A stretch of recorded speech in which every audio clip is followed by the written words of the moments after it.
हरे Krishna. Morning जपा session में आने वाले सभी भक्तों का बहुत बहुत धन्यवाद। आज का शिला प्रभुपाद जी का कोट है 1974 Bombay. Just work in such a way that God may see you. This is the Krishna consciousness movement. Everyone is busy to see God. Of course, it is not so easy to see God, but a devotee is not busy to see God, but he wants God to see him. इसका हिंदी में अनुवाद है, बस इस प्रकार कार्य करो कि भगवान तुम्हें देखना चाहें। यह कृष्ण भावना अमृत आंदोलन है। सभी भगवान को देखना चाहते हैं, किंतु भगवान को देखना इतना सहज नहीं है। किंतु एक भक्त भगवान को नहीं देखना चाहता, वह चाहता है कि भगवान उसे देखें। हरे कृष्णा प्रभु जी, धन्यवाद प्रणाम। हरे कृष्णा, धन्यवाद प्रणाम। इस कोट में श्री प्रभुपाद एक यूनिक प्रिंसिपल बता रहे हैं। श्री प्रभुपाद जी के Guru Maharaj his divine grace Srila भक्ति सिद्धांत सरस्वती ठाकुर, वो भी ये कहा करते थे कि don't try to see Krishna, work in such a way that Krishna likes to see you. भगवान को देखने का प्रयत्न मत करें, इस हिसाब से हम सेवा करें कि भगवान हमें देखने के लिए उत्सुक हो।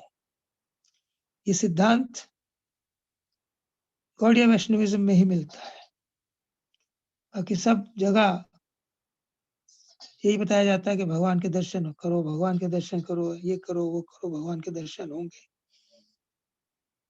लेकिन ये सिद्धांत हायर सिद्धांत है कि भगवान हमें देखना चाहे।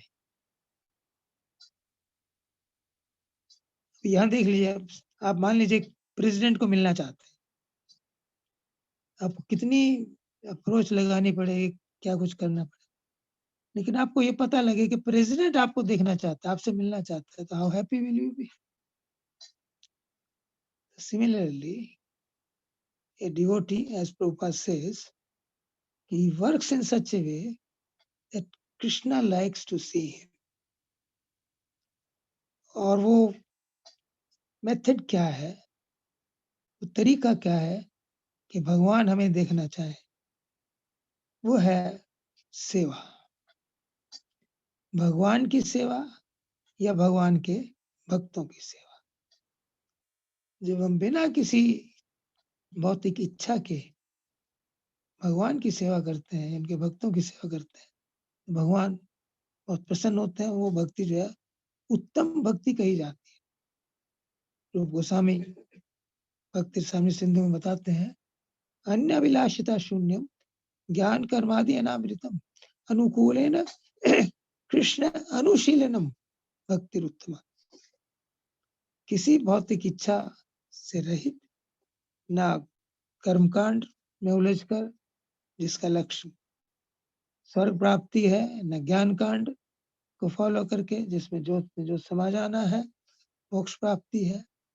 अनुकूल भाव से कृष्ण अनुशीलनम, अनुशीलनम का मतलब हम कुछ करें भगवान के लिए, भगवान की सेवा करें, भगवान के भक्तों की सेवा करें।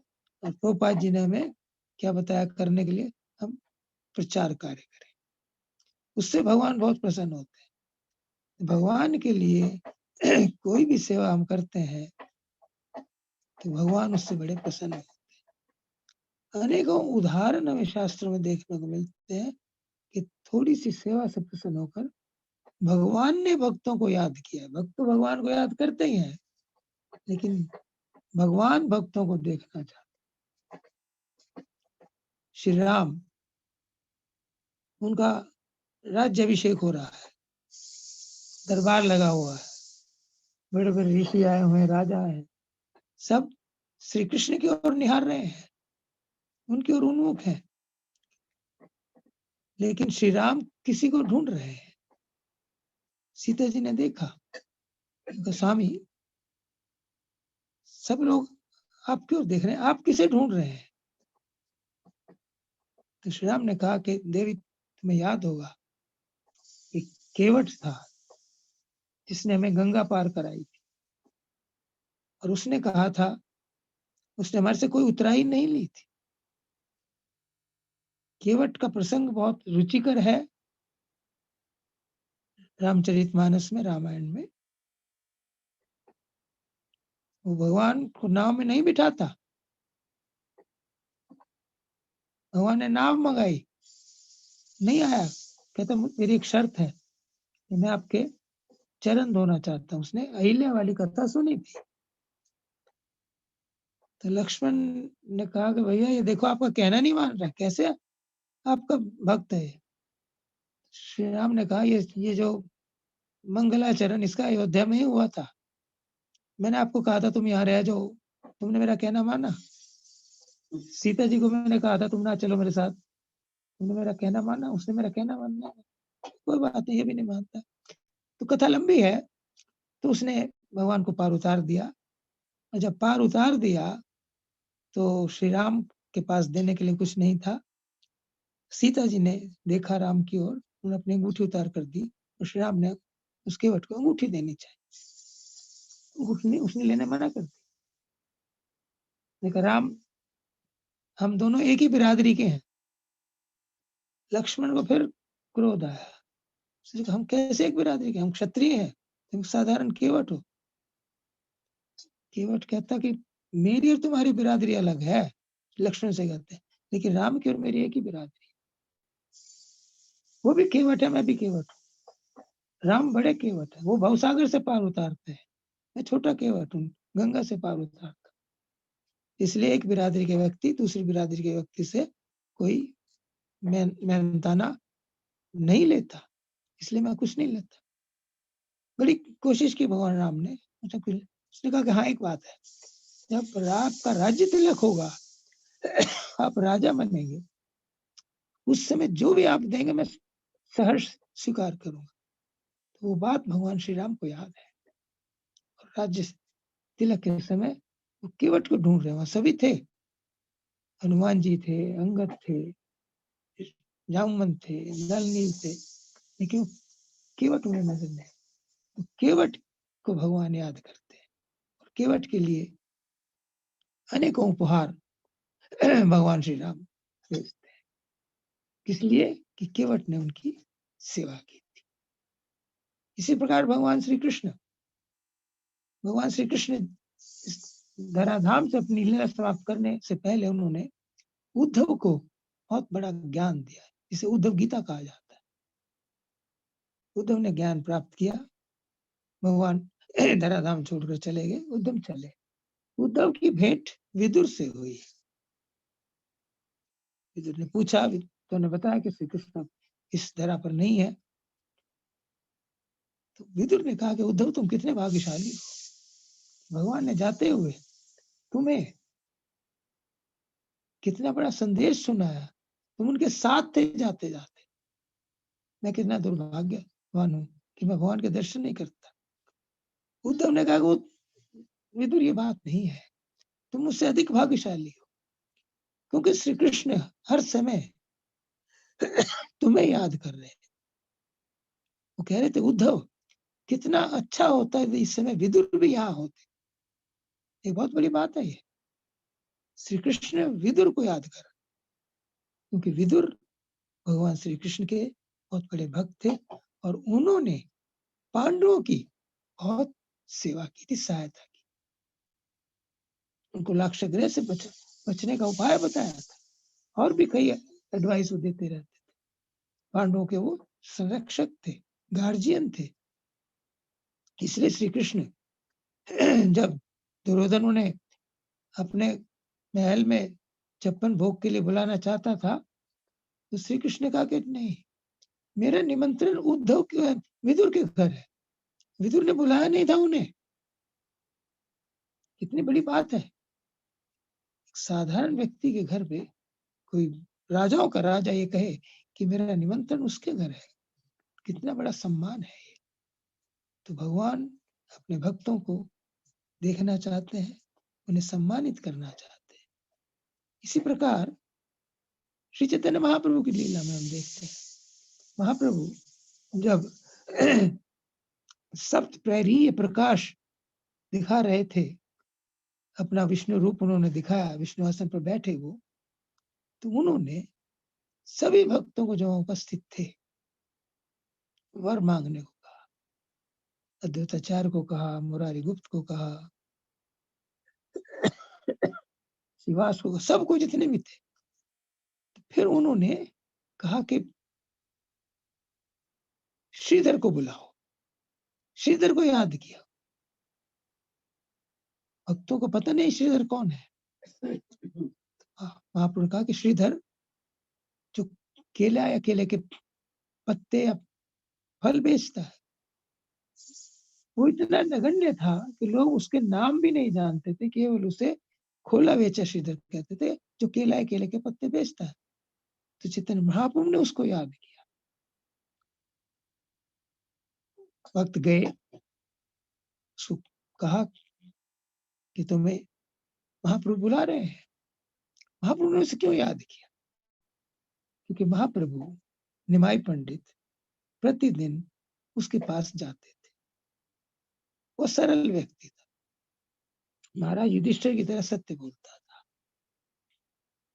मिनिमम प्राइस अपनी चीजों की लेता था लोगों से, जो कमाता था उससे आधे गंगा जी का पूजन करता था, आधे से अपना गुजारा करता, और सारी रात भगवान का नाम लेता था, हरे कृष्ण कृष्ण कृष्ण हरे हरे, हरे राम राम राम हरे। तो महाप्रभु अनेकों बार उससे उसकी दुकान पर जाते थे, उससे मोल भाव करते थे, उसे फ्री ले जाते थे, खूब प्रसन्न होता था कि आप ले जाइए। महाप्रभु उससे कहते थे, श्रीधर तुम्हें भगवान ने क्या दिया है? तुम सारा रात भगवान का नाम लेते। दूसरे लोग जो चंडी की पूजा करते हैं, बड़े धनवान हैं, ऐश्वर्य से रहने, उनका महाप्रभु में संतुष्ट हूँ, पास रहने के लिए कुटिया है, जो भी मेरे पास वस्त्र पहनता हूँ, खाने के लिए भी कुछ मिल जाता है। कहता है एक राजा और एक पक्षी दोनों का समय एक जैसा ही बीतता है, मुझे इस बात की कोई वो नहीं। महाप्रभु उससे बड़े प्रसन्न थे। महाप्रभु कहते कि तुमने एक बहुत बड़ा खजाना छिपाया अपने घर में, मैं तुम्हें बताऊंगा क्या है। देखा आप देख, नहीं आप, मैं आऊंगा। तो जब काजी का उद्धार करके महाप्रभु आए, तो वो श्रीधर के घर आए। उसके घर में एक ही बर्तन था जिससे वो सारे काम किया करता था, ऐसा बर्तन जिसके ऊपर कोई चोर भी दृष्टि न डाले। उसमें जल भरा हुआ था और महाप्रभु ने उस जल को पिया। श्रीधर रोने लगा कि महाप्रभु आपके लायक नहीं है। तो महाप्रभु ने कहा, प्रार्थयेत वैष्णव संयम प्रतनेन विचिक्षणा सर्व पाप विशुद्धार्थम तद भावम जलम। कि जो विचिक्षण है, जो बुद्धिमान व्यक्ति है, वो एक वैष्णव के घर से अन्न मांग कर खाते हैं, और यदि अन्न ना मिले, प्रार्थयेत वैष्णव संयम प्रतिदिन सर्व पाप विशुद्धार्थम तद भावम जलम पिबेत। और यदि अन्न ना मिले तो उसके घर का जल पीकर वो अपने सभी प्रकार के पापों से मुक्त होते हैं। कहा कि ये श्लोक पद्म पुराण में व्यासदेव जी ने लिखा है, मैं तो उसका पालन कर रहा हूँ। इस प्रकार महाप्रभु की और खोला हुए श्रीधर की बहुत प्रेम में कलहपूर्ण लीलाएं होती थी, इसलिए उस खोला हुए श्रीधर को भगवान महाप्रभु ने याद किया। लोग उसको लेकर आए, महाप्रभु के दर्शन किए विष्णु रूप में, मूर्छित हो गया। उसे उठाया, आपने उससे कहा कि कोलावेचा तुमने बहुत दरिद्रता देखी, बहुत गरीबी देखी, तुम उससे मांगो क्या चाहते हो, तुम्हें अष्ट सिद्धि दे सकता हूँ, मैं स्वर्ग के समान तुम्हें ऐश्वर्य दे सकता हूँ। लेकिन उसने कुछ भी लेना स्वीकार नहीं किया। उसने कहा, महाप्रभु ने कहा तुम मेरी स्तुति करो। कोलावेच ने कहा कि मुझे तो कुछ, मैं तो पढ़ा लिखा नहीं हूँ, मुझे कुछ नहीं आता। महाप्रभु ने उसे आशीर्वाद दिया कि सरस्वती तुम्हारी जीवा पर विराजमान हो। सरस्वती उसकी जीवा पर विराजमान है, उसे बहुत सुंदर स्तुति की है। तो उसने मांगा कुछ नहीं। यदि आप कुछ देना चाहते हैं तो मुझे भक्तों का संग दीजिए, और ये वरदान दे कि वो निमाई पंडित जो मेरे साथ छेड़छाड़ किया करता था, वो सदा मेरे हृदय में निवास करता रहे। उस खोला बेचा श्रीधर को चैतन्य महाप्रभु देखना चाहते हैं, उसके दर्शन करना चाहते हैं। क्योंकि उसके साथ उनका प्रेम का संबंध था। इस प्रकार हम देखते हैं कि श्री राम, श्री कृष्ण, श्री चैतन्य महाप्रभु हर अवतार में भक्तों की सेवा को याद रखते हैं और उनके दर्शन करना चाहते हैं, उन्हें देखना चाहते हैं। ये जो सेवा का सिद्धांत श्री प्रभुपाद बता रहे हैं कि हमारे जो भक्त हैं कृष्ण कॉन्शियस के, उनका सिद्धांत यही है कि हम सेवा करें, सेवा करें, सेवा करें, इतनी सेवा करें कि भगवान स्वयं हमें देखना चाहे, स्वयं हमें दर्शन देना चाहे। हम भगवान के दर्शन प्राप्त करने के लिए उत्सुक ना हो, हमें उत्सुक होना चाहिए सेवा करने के लिए। और प्रभुपाद जी की कृपा से हमें, हमारा एक प्रीचिंग मूवमेंट है, अनेकों प्रकार की अनंत सेवाएं उपलब्ध है।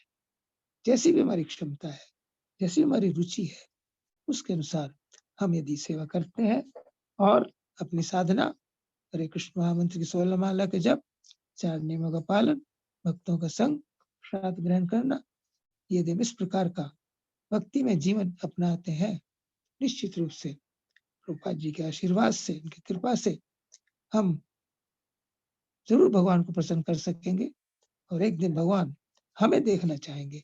इसमें कोई शक नहीं होना चाहिए। प्रभुपाद जी ये बात हमें बता रहे हैं। हरे कृष्णा, धन्यवाद, thank you. Hare Krishna. Thank you very much प्रभु जी, आपने बहुत सुंदर सेवा का महत्व बताया। अगर हम पूरे भाव से सेवा करते हैं भगवान की, तो डेफिनेटली की बजाय कि हम भगवान को देखने के उत्सुक हों, भगवान हमें देखने के उत्सुक होंगे। तो ये हमारा आई थिंक भक्ति का, कह सकते हैं भक्ति को प्रॉपर करने का तरीका ये है कि हम सेवा करते रहें। थैंक यू वेरी मच प्रभु ji. Hare Krishna. Thank you, thank you.